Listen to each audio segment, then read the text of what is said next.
Olá, hoje vamos estudar um assunto recorrente no Enem: figuras de sintaxe ou de construção. As figuras de sintaxe são recursos estilísticos capazes de modificar a estrutura das frases para torná-las mais elegantes e expressivas.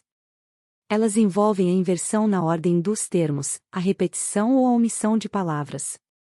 Ao término desta aula, você terá aprendido sobre as seguintes figuras de sintaxe ou construção: elipse, zeugma, hipérbato, ou inversão, silepse, assíndeto, polissíndeto, anáfora, anacoluto e pleonasmo.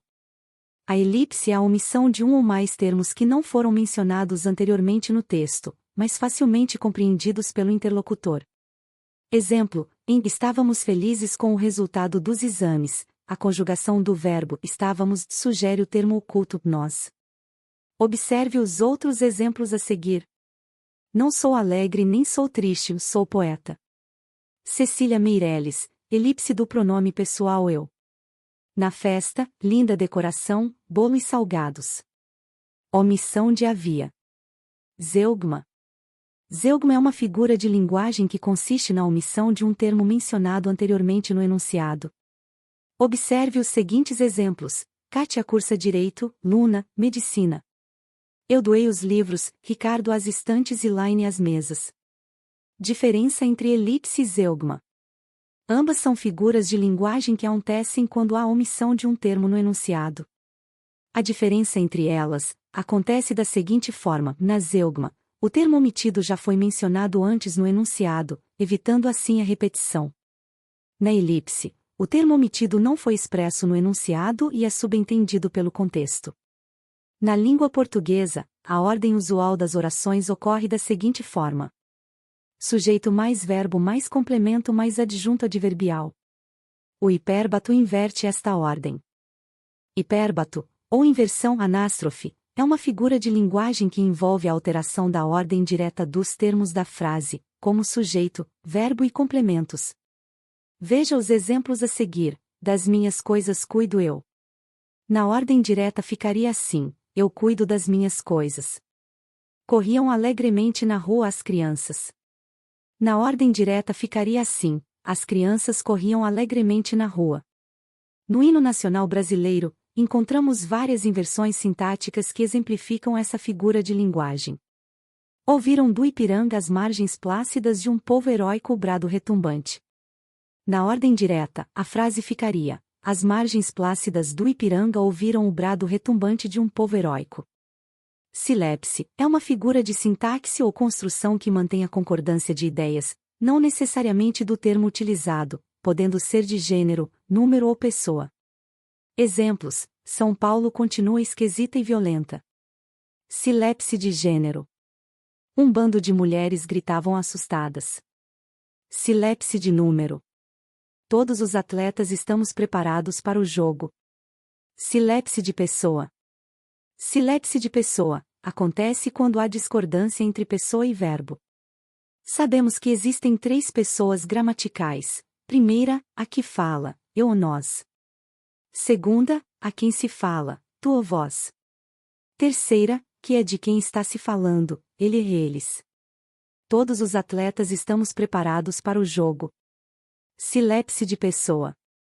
Observe agora o exemplo a seguir: a gente fomos aprovados. Neste caso não pode ser considerado uma silepse e sim um erro grotesco, muito usado na linguagem coloquial. Veja agora outro exemplo ainda de silepse de pessoa: todos desejamos viajar de trem.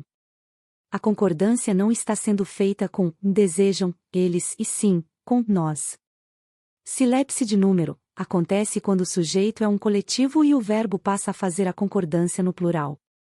O povo acompanhava o protesto e gritavam muito alto nas ruas. Polissíndeto. O polissíndeto é uma figura de linguagem representada pela repetição de conjunções iguais. Esse recurso, frequentemente, cria um efeito de intensificação na oração. Exemplos: há 2 dias meu telefone não fala, nem ouve, nem toca, nem tuge, nem muge. Rubem Braga. Decida logo o que você quer: ou namora, ou casa, ou fica solteiro. Assíndeto. Ao contrário do polissíndeto, o assíndeto se caracteriza pela omissão proposital de conjunções, o que também gera um efeito de intensificação, muitas vezes pela sensação de inacabamento de uma sequência. Em outras palavras, o assíndeto pode conferir mais habilidade e clareza ao texto, tornando a leitura mais ágil e impactante. Ao omitir as conjunções, como e, ou, mas, entre outras, aumentando assim a ênfase nas palavras e ou ideias apresentadas, esse recurso é muito utilizado na literatura e na comunicação, proporcionando um estilo mais marcante e expressivo. Exemplos de assíndeto: ela comeu meu coração. Mascou, moeu, triturou, deglutiu. Caetano Veloso. Tem que ser selado, registrado, carimbado, avaliado, rotulado, se quiser voar. Raul Seixas. Não nos movemos, as mãos é que se estenderam pouco a pouco, todas quatro, pegando-se, apertando-se, fundindo-se. Machado de Assis. Anáfora. Anáfora é uma figura de linguagem que se caracteriza pela repetição de uma mesma palavra ou expressão no início de cada oração ou sentença. Por afetar a estrutura do enunciado, é classificada como figura de sintaxe, ou figura de construção. Exemplo de ocorrência anáfora: assim pensando o tempo passa e a gente vai ficando para trás. Esperando, esperando, esperando. Esperando o sol. Esperando o trem. Esperando o aumento. Desde o ano passado para o mês que vem. Chico Buarque. Anacoluto. Trata-se de uma figura de linguagem que se caracteriza por alterar a sequência lógica da estrutura da frase através de uma pausa no discurso, rompendo o sistema lógico-gramatical. Tal recurso estilístico pode ser observado principalmente em contextos de comunicação oral. Enquanto o anacoluto diz respeito à organização dos termos, o hipérbato constitui apenas uma reordenação das palavras e expressões. Exemplo de ocorrência de anacoluto: como bebe um marinheiro de partida, mel. Embarcação, de Chico Buarque. Perceba que o vocábulo mel está incompleto sintaticamente, não há nenhum verbo ou complemento que o complete, por isso, é possível perceber que ele está solto na sentença. O anacoluto não é usado apenas oralidade, o anacoluto pode ser encontrado em textos literários, porém a sua utilização em composições escritas que exijam a atenção à norma padrão não é recomendada, pois é um recurso estilístico que origina falhas na coesão textual. Observe o seguinte exemplo: uma onça pintada. E seu tiro certeiro deixou os meus nervos de aço no chão.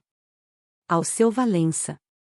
A expressão uma onça pintada fica desconectada do restante do enunciado, sendo, no entanto, o tema desta construção: o seu tiro certeiro deixou os meus nervos de aço no chão. O tiro certeiro é da onça pintada, que foi substituída no enunciado pelo pronome seu. Pleonasmo. Pleonasmo é a repetição, nem sempre intencional, com o objetivo de enfatizar uma ideia.